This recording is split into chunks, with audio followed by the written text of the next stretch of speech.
Paz do Senhor Jesus, bom dia, povo de Deus, bom dia, paz do Senhor Jesus. Tô vindo compartilhar mais um vídeo para o canal. Hoje, né, quinta-feira. Deus abençoe a sua vida, Deus abençoe teu lar e tua casa. Hoje eu acordei bem cedinho, que a gente tem uns compromissos cedo hoje, para a glória de Deus. Já passei roupa, já, glórias a Jesus. E estou aqui, né, para compartilhar um vídeo para as nossas vidas, né, uma palavra para as nossas vidas. Essa palavra, ela tá lá em João, no seu capítulo 10. Eu tirei uma palavra aqui, né, enfim, tirei uma palavra e Deus ele falou comigo através dessa palavra. Abri a Bíblia e caiu aqui e eu falei, eu vou, né, falar sobre o que está aqui. João capítulo 10, versículo 33, a partir do versículo 33. 33 não, vamos lá. A partir do versículo 27. As minhas ovelhas ouvem a minha voz e eu as conheço e elas me seguem. Dou-lhes a vida eterna e nunca hão de perecer, e nenhum homem as arrancará da minha mão. Meu Pai, que as deu a mim, é maior do que todos, e nenhum homem pode arrancá-lo da mão do meu Pai. Eu e o meu Pai somos um. Então os judeus pegaram outra vez as pedras para o apedrejarem. Respondeu-lhes Jesus: muitas obras boas da parte de meu Pai eu vos tenho mostrado. Por qual dessas obras me apedrejais? Os judeus responderam, dizendo-lhe: não te apedrejamos por alguma obra boa, mas pela blasfêmia, porque sendo tu homem te fazes Deus. Respondeu-lhe Jesus: não está escrito na vossa lei? Eu disse: vós sois Deus. Se ele os chamou de deuses, a quem veio a palavra de Deus veio, e a escritura não pode ser anulada. Aquele a quem o Pai santificou e enviou ao mundo, dizeis vós, tu blasfemas, porque eu disse, eu sou filho de Deus? Se eu não faço as obras de meu Pai, não acreditais em mim. Mas se faço as obras ainda que não creais em mim, crede nas obras, para que saibais e creais que o Pai está em mim e eu nele. Por isso procuravam novamente levá-lo, mas ele escapou de suas mãos. E retirou-se novamente para além do Jordão, para o lugar onde João batizava, e ali permaneceu. E muitos recorriam a ele e diziam: João não fez milagre algum, mas todas as coisas que João falava sobre este homem eram verdadeiras. E muitos ele creram nele. Então, gente, olha só, essa palavra ela está falando que Jesus, ele foi apedrejado por fariseus. Jesus foi apedrejado por pessoas que estavam próximas a ele. Por que as pessoas apedrejavam a Jesus? Porque essas pessoas mesmo não criam nas obras de Jesus, né? Essas pessoas, elas falavam que ele estava blasfemando por ele dizer que ele era filho de Deus. Hoje nós somos filhos de Deus através de Jesus Cristo. Nós somos filhos, né? Nós temos direito à herança, né? Nós somos filhos. Nós somos filhos da promessa do Senhor. Então, ou seja, Jesus Cristo, ele veio para poder nos santificar através do quê? Através das Escrituras, através da palavra, porque ele é a verdade, ele é a vida, né? E ele é o caminho, então ele é a própria palavra. Então, olha só, os judeus ali, eles procuravam apedrejar Jesus, eles procuravam ali criar situações contra Jesus Cristo. E hoje a gente vê no evangelho de hoje, muitas pessoas elas querem ser aplaudidas por pregarem o evangelho, o que o próprio Jesus ele não foi. Você vê que a palavra ela confrontava aquele povo, e por confrontar aquele povo não queria aceitar e queria ir contra Jesus Cristo. Então também é assim nos dias de hoje. Por quê? Porque nós preferimos palavras que nos dão ânimo, que nos dão motivação, do que palavras que nos confrontam para causar e gerar mudança nas nossas vidas. Mas o que acontece? Jesus ele não estava se importando com quem estava ou não acreditando nele, não. É claro que Jesus veio para nossa salvação, é claro que Jesus ele tem prazer que nós sejamos salvos e é isso que ele quer, só que ele não ficava ali, né, ali simplesmente discutindo ou tentando mostrar, eu tô certo. Não, por quê? Porque o próprio tempo vai mostrar quem está certo. Se lutaram contra Jesus, apedrejaram Jesus, que dirá nós, pobres, miseráveis pecadores, né? Então, às vezes a gente questiona, não, porque estão falando mal de mim, porque estão se levantando contra mim. Gente, deixa que a obra, quem cuida é Deus. Se é de Deus, o próprio Deus vai justificar a obra, você entendeu? Não tem por que a gente ficar, não, porque eu sou isso, porque eu sou isso, porque eu tô certo nisso. Não tem, irmãos, não tem. Às vezes nós perdemos a nossa razão por bater boca quando não deveríamos. Isso eu falo em relações de casamento, relações de pai para filho, de filho para pai, de filho para mãe, enfim, várias relações das nossas vidas que a gente acaba perdendo a razão por bater boca, e a gente precisa aprender com Jesus, que Jesus ele era humilde, manso de coração. Jesus ele podia se encher, né, ali de autoridade e de razões para poder dizer, mas ele nunca fez isso. Ele sempre, né, ele estava ali e ele simplesmente, as pessoas ele acusavam ele e ele perguntava às pessoas, ele sempre respondia em forma de pergunta para confrontar aquelas pessoas. Por que é que vocês estão me apedrejando? Por que é que vocês estão me perseguindo? O que é que eu estou fazendo com vocês? Por quê? Porque não é porque é a gente, não é por conta disso. É porque aquilo que está na gente é maior do que aquilo que está neles. As trevas, elas não combinam com a luz, elas não casam com a luz. Então, toda vez que alguém for luz no meio onde há trevas, simplesmente, né, ali as trevas ficaram incomodadas com a presença daquela luz. Por quê? Porque as trevas, elas têm coisas que escondem. Quando a luz chega, igual, vou dar um exemplo, olha, se a luz chegar aqui, tá tudo apagado, se eu apagar a luz colocar aqui, a luz ela vai iluminar tudo que tá aqui ao nosso redor, você entendeu? Se eu apagar essa luz daqui e eu ligar apenas essa luz daqui, ela vai iluminar tudo que tá ao redor. Ela é uma pequena luz, mas ela vai ter o poder de iluminar aquilo que tá ao redor. Então você vai achar coisas que você não queria. Você vai começar a encontrar coisas que você não queria. Você já reparou um quarto escuro? Um quarto escuro, quando você liga a luz, você começa a ver coisas que você não via enquanto ele estava escuro. Então assim é Jesus nas nossas vidas. Por isso que a palavra do Senhor ela nos confronta. Eu ganhei uma Bíblia, eu falei com vocês, eu ganhei uma Bíblia aqui, a Peshitta, e eu comecei a ler essa Bíblia, né, e eu achei muito interessante, eu comecei a chorar lendo a Bíblia, porque ali no início do texto diz que Jesus, ele era o maior, ele era o rei, ele é o rei, né, ele era o maior, ele é Senhor, mas ele se absteve de toda a glória dele, todo o poder dele, né, que ele poderia ter manifesto. Não, ele não tinha. Olha, eu achei tão bonito. A única coisa que ele tinha era uma túnica. Era o seu único bem nessa terra. Era uma túnica. Isso me dá vontade de chorar toda vez que eu penso nisso.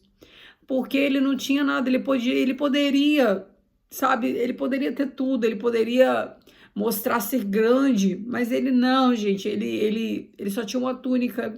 E ainda assim, essa túnica ela foi repartida quando ele foi ali para a cruz, sabe? Isso mexe muito comigo, porque a gente vê a humildade de Jesus. E nós, como cristãos, às vezes nós faltamos a humildade, sabe? A gente pensa que a gente é alguma coisa, a gente pensa que a gente tem direito de alguma coisa. E toda vez que eu penso nisso, meu Deus, eu achei tão lindo, sabe? A forma que o escritor, ele relata quem era Jesus, né? Como era Jesus. Alguém que era tão grande, alguém que foi tão grande, e ao mesmo tempo ele se absteve numa forma tão pequena, como seres humanos, como a gente, como miseráveis pecadores, né, que nós somos. Então a gente vê o poder e a glória do nosso Deus, sabe? E é tão bonito quando a gente deixa o nosso eu e deixa o Senhor se manifestar através das nossas vidas, né? Jesus, ele poderia ter feito várias coisas, ele poderia ter agido de diversas maneiras, mas ele sempre decidiu por ser humilde. As pessoas ficavam ali tentando apedrejar, tentando confrontar, tentando prová-lo a todo tempo, mas ele sempre teve muita humildade de lidar com essas pedradas, com essas coisas, com esses falatórios, sabe? E a gente tem muito que aprender com Jesus, né? A gente precisa aprender com Jesus, porque às vezes nós queremos ter a razão quando ele veio para poder nos justificar, sabe? Eu achei muito bonito, né, esse texto do escritor ali, eu achei muito lindo. E voltando aqui para a palavra, ele vai dizer bem assim, olha, não está escrito na vossa lei, eu disse, vós sois deuses, perdão. Se ele o chamou de Deus, a quem veio a palavra de Deus, a escritura não pode ser anulada. Então, ou seja, a palavra de Deus ela não pode ser anulada. A palavra de Deus é o que? A Bíblia, a palavra. Aquele a quem o Pai santificou e enviou ao mundo, dizeis vós, tu blasfema. Então, às vezes, é igual aqui, né? Eu falo as revelações que Deus me dá através de sonhos, porque, gente, olha, eu vou falar, eu tô muito feliz, por mais que tenha se levantado pedradas, enfim, gente para poder falar mal, que é loucura, que não sei o quê. Muita gente tem sido liberta.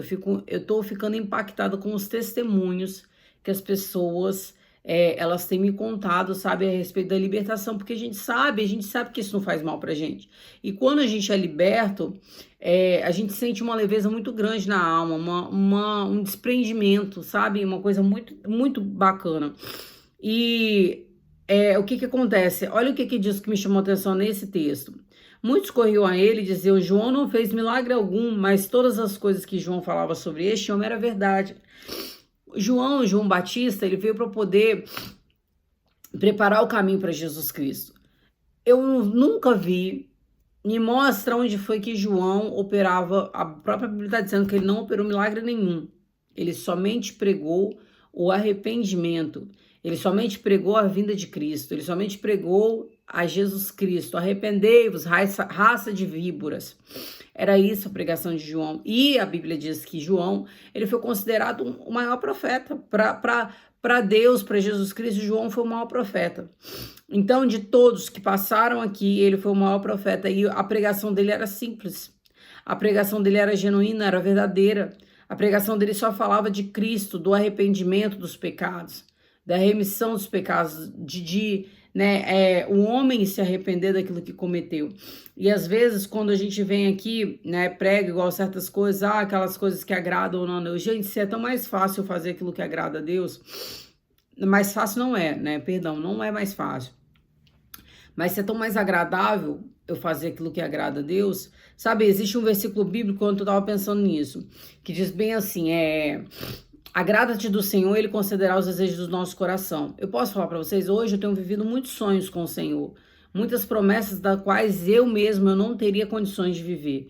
Eu não teria, se fosse olhar para mim, para minha situação, para tudo, eu jamais conseguiria viver as coisas que o Senhor tem me proporcionado. Mas o Senhor palestrou isso comigo, Ele tem palestrado comigo. Eu sou melhor do que alguém? Não, não sou. Sou até pior do que todo mundo. Uma coisa, será que Deus prefere alguém mais do que o outro? Posso te falar uma coisa? É igual existe uma palavra na Bíblia que diz que Deus ele preferiu a Jacó do que a Esaú. Mas será que por que Deus preferiu a Jacó do que a Esaú, sendo que Jacó e Esaú, eles dois foram criados por Deus? Por quê? Porque Jacó, ele era um homem, por mais que ele tivesse os defeitos dele, ele falava aquilo que ele era. Eu sou Jacó, eu sou enganador, eu sou alguém que precisa ser tratado, eu sou alguém que precisa ser transformado. Então Deus ele se agrada da nossa sinceridade. Quanto mais sincero você for, mais perto de Jesus você vai chegar, né? Não tem ninguém melhor do que ninguém. A Bíblia diz que Deus não faz exceção de pessoas, mas existem pessoas que Deus ele tem um certo negócio com a pessoa, né? Mas por que ele tem esse negócio com a pessoa? Por quê? Porque simplesmente a pessoa, às vezes, ela busca como a outra não busca. Ela se aproxima como a outra não se aproxima. Ela se arrepende como a outra não se arrepende, você entendeu? Então, gente, a gente precisa entender que não é porque Deus prefere alguém ou não.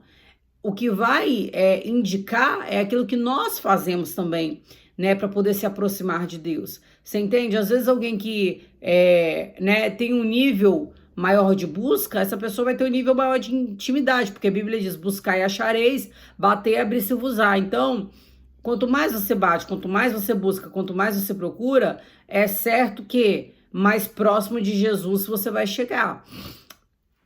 Não tem como você buscar e você ficar da mesma maneira, entendeu? Então, não é porque Jesus prefere alguém, não é porque Deus prefere alguém, não. Mas é porque o quê? Talvez essa pessoa, ela busque e ela tenha um relacionamento mais verdadeiro do que a outra, né? A gente vê que Esaú trocou o direito de primogenitura dele. O direito primeiro era de Esaú, não era de Jacó.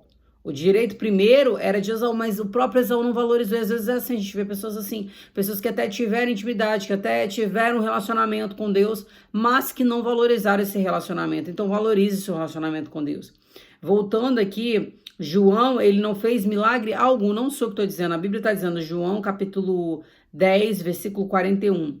E muitos corriam a ele e diziam, João não fez milagre algum, mas todas as coisas que João falava sobre este homem eram verdadeiras. João, ele só pregava a Jesus. Então, gente, o que eu digo, antes de você julgar, ore ao Senhor e pergunte a Deus, Senhor, isso aqui é o Senhor que está falando comigo? Será que é o Senhor? Será que é coisa de mim? Será que é coisa do homem? Pode perguntar a Deus, gente. Fique à vontade, entre no propósito com o Senhor, principalmente de madrugada. Agora não é assim, né? Ah, porque eu acho, porque eu ouvi uma voz. Não, porque, gente, isso é muito sério. Você falar que você ouviu uma voz, você precisa ter certeza, né? Eu tenho uma experiência com Deus de algo que aconteceu comigo no passado, né, a respeito desses negócios de profecia. Às vezes a gente fica na vontade de ser usado, na vontade de ser usado, acha que a gente ouvindo a nossa voz está ouvindo a voz de Deus, e não é. A gente precisa buscar um nível onde a voz de Deus, ela realmente venha se revelar a nós. Se você pedir isso, Deus ele vai fazer, mas peça insistentemente, até que ele faça, até que ele se revele a você de maneira grande, de maneira tremenda, em nome de Jesus, amém? Gente, foi isso, né, que eu decidi colocar aqui hoje, né, eu abri a palavra que saiu isso, e deixei que Deus me usar para a glória de Deus. Espero que essa palavra fale com você, falou comigo, né? A gente sabe aí, às vezes, enfim, né? Enfim, estamos nas mãos do nosso Deus eterno. Gente, eu quero agradecer a todos vocês, né? Desejar um ótimo dia. Ontem eu recebi um livro aqui, né? Um livro da Ellen White, né? Que eu quero ler, né? Começar a ler, ainda não comecei, porque ontem foi bem corrido. Na verdade, durante a semana para mim tá bem corrido. Hoje eu tenho uma aula, se Deus quiser. Tem muitas coisas para fazer, mas assim, tem as minhas costuras. Enfim, durante a semana tem sido muito corrido, mas eu amo essa correria, né? Porque é bom que não tem tempo da gente ficar à toa. Mente vazia é oficina do diabo, não é verdade? Então, eu amo essa correria, então provavelmente eu devo começar a ler hoje ou amanhã, né? Porque hoje ainda tem uma aula, então ainda tem os afazeres da faculdade. Mas, enfim, vou começar a ler, depois eu vou trazer para vocês aqui alguns, né? Alguns detalhes, algumas coisas, alguns aprendizados, né? Porque a gente sempre tem o que aprender. Tenho ganhado vários livros, né? Ganhei o outro livro ali, para a glória de Deus. E aí é isso, né? Ganhei também o livro de Enoque. Estamos aí lendo para a gente aumentar o nosso conhecimento. Amém? Para a glória de Deus. Mas sabendo que nós, por mais que nós estudamos, nós nunca saberemos tudo e nunca seremos dono da verdade. O dono da verdade é somente Jesus Cristo. Amém? Beijo no coração, bom dia, fiquem com Deus, a paz do Senhor Jesus.